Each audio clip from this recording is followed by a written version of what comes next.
नमस्कार दोस्तों, क्या आपके घर में नवजात शिशु का जन्म हुआ है? नाम रखना चाहते हो? कभी नहीं भूलना 16 संस्कारों में से जो हमारा 5 नंबर का संस्कार है नामकरण संस्कार, इसकी विधि फॉलो करना कभी नहीं भूलना। आज भी हमारे भारत में ये सब चीज़ें फॉलो की जाती है, लेकिन क्या हो चुका है, समय के बदलते हम काफ़ी चीज़ें भूल चुके हैं। तो आपका इस वीडियो में स्वागत है। मैं बताने वाला हूँ नामकरण संस्कार के बारे में। मनुस्मृति, व्यास स्मृति, शंकर स्मृति, इन ग्रंथों में नामकरण संस्कार के बारे में काफ़ी डिटेल में चर्चा की गई है, क्योंकि ये नाम जिंदगी भर आपके साथ रहने वाला है। कुछ ग्रंथकारों का ये कहना है कि नामकरण संस्कार 10वें दिन करना चाहिए, कुछ लोगों ने कहा है 12वें दिन करना चाहिए, यहाँ तक कि व्यास स्मृति में तो वो कहते हैं कि आप 11वें, 13वें, 16वें और 18वें दिन भी कर सकते हो। ऐसे अलग अलग मतांतर क्यों है? हम इसको कंक्लूड कर देते हैं 10वें दिन से लेकर 20वें दिन तक या 18वें दिन तक आप नामकरण संस्कार कर सकते हो, राइट। अब ये नामकरण संस्कार करते समय इसकी कुछ विधि उन्होंने बताई गई है। सबसे पहले नामकरण संस्कार करते समय आपको शुभ तिथि भी देखनी पड़ेगी, इसलिए उन्होंने इतने सारे डेट्स आपको देखे रखे, राइट।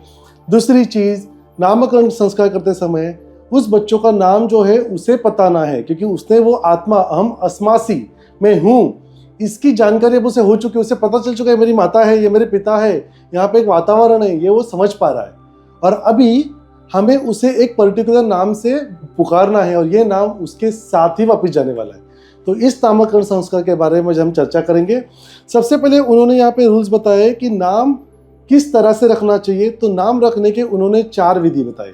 एक, सबसे पहले उन्होंने कहा है जन्म नाम, जिसे हम नक्षत्र नाम भी कहते हैं, कि जिस नक्षत्र में उसका जन्म हुआ है उसके कुछ अक्षर दिए जाते हैं। अगर आप ज्योतिष विद्या जानते हो तो आपको पता चलेगा नक्षत्र में उसके वर्ण दिए जाते हैं, तो इस वर्ण के हिसाब से नाम रखने की आज की प्रथा प्रचलित है। ये एक टाइप था।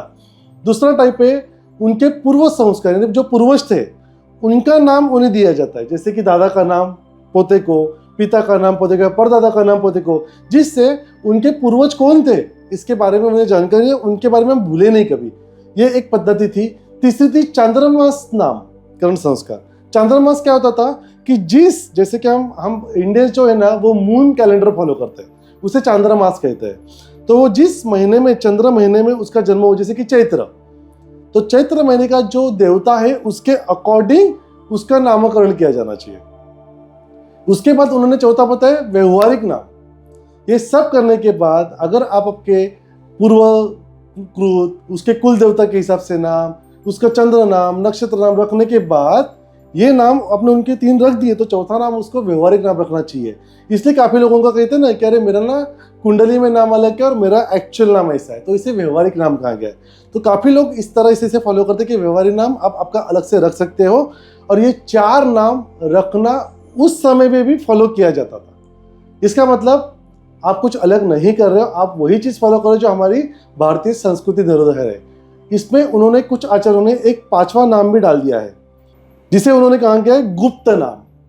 आज आप उसे निकनेम भी कहते हैं, पिंटू, चिंटू, बेबी, गुड़िया। तो ये जो गुप्त नाम है इसको निकनेम कहा गया था कि आप उससे से भी उसे बुला सकते हो। बट ये करते समय ना उन्होंने वहां पे कुछ ना लॉजिक बताया। लॉजिक ये थे कि आप जब कभी नाम रखोगे तो नामकरण संस्कार के दिन सबसे पहले बच्चों को नहला जाएगा। उसमें अगरू, चंदन, मनताल, हरताल, इस तरह के द्रव्यों से उसे सबसे पहले नहलाना चाहिए। उसे कपड़े नहीं पहनाना चाहिए, उसे सबसे पहले लिटाना चाहिए। और फिर पिता को उसके कानों में, दक्षिण कान में, राइट कान में उसका नाम बताना चाहिए।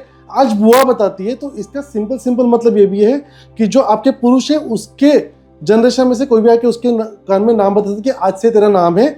और वहां पे एक स्क्रीन पे दिया हुआ मंत्र आपको जाप करना है। क्यों जाप करना है? कि यहाँ से तेरी शुरुआत हो रही है और यही नाम तेरे साथ जिंदगी भर चलने वाला है। नाम शॉर्ट होना चाहिए, बहुत लंबा नहीं होना चाहिए। उसकी शुरुआत अंतर घोष होनी चाहिए, य, र, ल, व, अ। और उसका जो अंत है वो उष्म वर्ण से होना चाहिए, जैसे कि य, र, ल, व, श, स, ह। इस तरह से होना चाहिए। त्रिपुरुषात्मक मतलब 3 वर्ड, 5 वर्ड इस तरह से होना चाहिए। और ये नाम पवित्र होना चाहिए। आपके शत्रु का, राक्षस का नाम उसे नहीं देना है। ये छोटी मोटी व्यवहारिक चीजें उन्होंने बताई है। इस तरह से अगर आप आपके पुत्र का और पुत्री का नाम रख रही हो तो उसे शास्त्रोक्त पद्धति से रखना मत भूलिए। याद रखिए, उच्चारण जितना अच्छा नाम के साथ होगा ना, उतनी उसकी जीवा, वर्डिंग और प्रोनाउंसिएशन बहुत एक्यूरेट होते हैं। नाम सिंपल रखना चाहिए ऐसा कुछ नहीं होता है, कॉम्प्लिकेटेड रखना चाहिए ऐसा कुछ नहीं है। नाम पवित्र होना चाहिए, बहुत ज़्यादा इंपॉर्टेंट है, क्योंकि वो आपके साथ ही रहेगा और आपके साथ ही जाएगा। थी ना इंपॉर्टेंट इंफॉर्मेशन।